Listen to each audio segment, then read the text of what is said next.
Some shows are good because they feel necessary. Girl Meets World was interesting because it kind of felt unnecessary from the jump, and I don't mean that as a cheap insult, I mean it as a warning sign. It's one of those shows that tells you very early on how much the entertainment industry was about to fall in love with the idea of rebooting old things instead of making new ones, and that's why I think it matters more than people give it credit for. TV.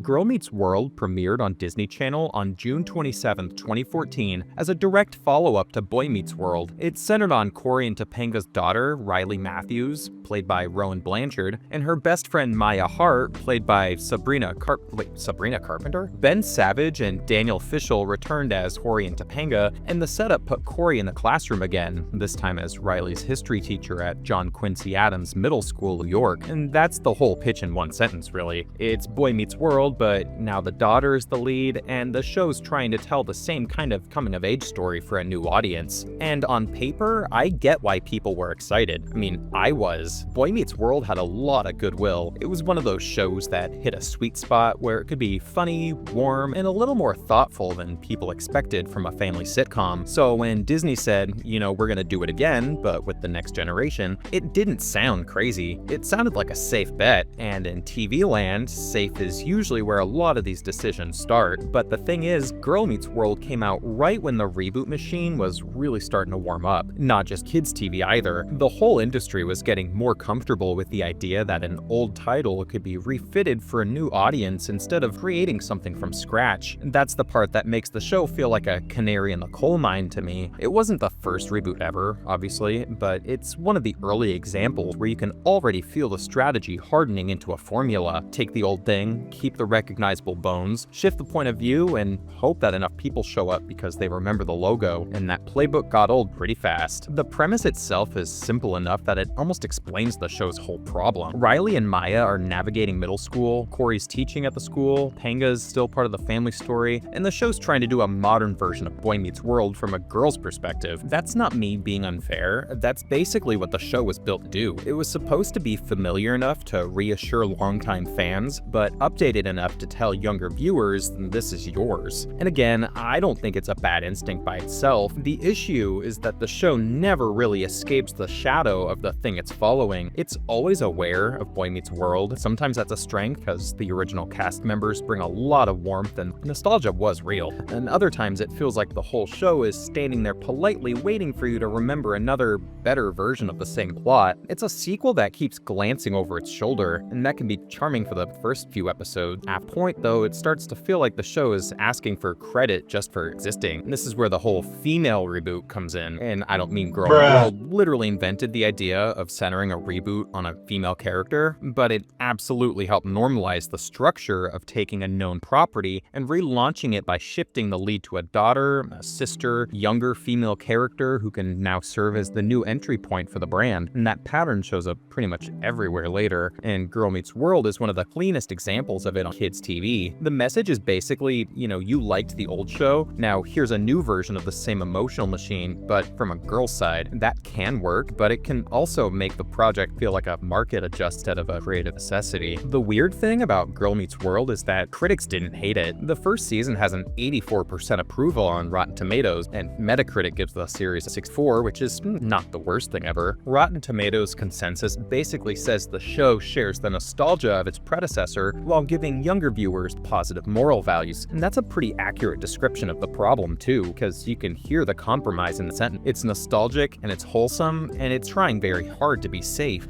And that's why I think Girl Meets World is useful as a warning sign. It wasn't some embarrassing disaster that got roasted into oblivion. It was the kind of show that was professionally made, well-intentioned, and easy to like in pieces, and that makes it a better example of how the reboot era was going to work. And not every reboot had to be bad, it just had to be recognizable enough, emotionally soft enough, and marketable enough to keep moving. Girl Meets World fit that model very well, maybe too well. The problem is that when a reboot leans too hard on recognition, it starts to feel like a brand exercise, and I think that's what a lot of people were reacting to, even if they couldn't put it in those words at the time. The show had the right names, the right callbacks, the right sentiment, and the right legacy characters, but it still had to justify itself as a new thing. That's a hard job job when the entire premise is basically, hey, remember Boy Meets World? The more it tried to people who loved the original, the more it risked never fully belonging people who were supposed to be growing up with Girl Meets World. And that tension is all over the show if you look closely enough. This is why I think the show says so much about the era it came out in. If you look at it from the business side, it makes perfect sense. Disney had an established title, recognizable characters, an existing fan base, and a great way to package all that nostalgia for a new generation, and that's a clean pitch. The show premiered in 2014, ran for 3 seasons, and ended in January 2017 after Disney decided to not renew it for a 4th season. The creators even spent months trying to find another home for it before the show effectively ended for good. But the part that matters more is what happened as the characters got older.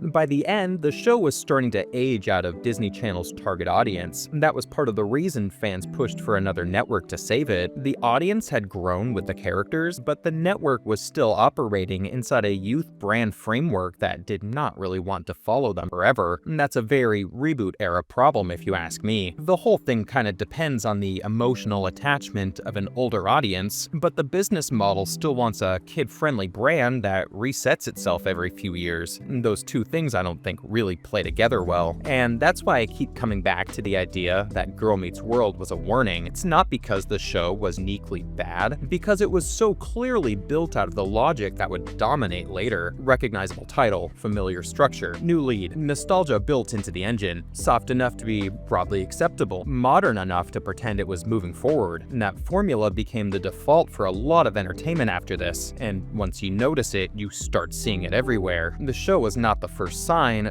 but it was one of the clearest early ones. What I keep landing on is this: Boy Meets World felt like a show that had a personality beyond its premise. Girl Meets World often felt like it was trying to inherit that personality, and there is a difference. The original show could just be itself. The reboot had to balance legacy, expectations, Disney Channel rules, nostalgia, the need to stand out on its own. That's a lot of pressure for a Disney sitcom, so instead of feeling like a new story that happened to share DNA with the original, it kind of felt like an interpretation of the original, like a polite, careful, really marketable interpretation. And that's not nothing. Plenty of shows kill for that level of built-in goodwill, but goodwill is not really the same thing as necessity. And that's a word that I feel like I keep coming back to: necessity. Boy Meets World felt like it had to exist on its own moment. Girl Meets World felt like it existed because the idea of doing Boy Meets World again, with the daughter now in the center, was just too tempting to pass up at the time. And that's really the difference between a story and a strategy. And the entertainment industry, especially in the 2010s, kind of started confusing those two things more and more. So when I look back at Girl Meets World, I don't see a reboot. I see the early stages of a mindset that would take over a lot of TV afterwards. Familiar titles, familiar emotions, a new lead character, the same framework, safe enough to greenlight, familiar enough to market, different enough to say it's its own thing. And to be fair, the show is not a total failure. Critics found it generally favorable, and a lot of fans cared about it a lot, so the nostalgia was real. But that's what makes it interesting to me. It's not a total disaster. It's a little hint. It's like one of those shows that help prove to networks that you could keep reusing the past and still get people to show up, even if the result felt a little hollow. That's the part that matters. Girl Meets World was not just a sequel to Boy Meets World. It was a preview of the reboot era getting comfortable with itself, and honestly, that was the real problem.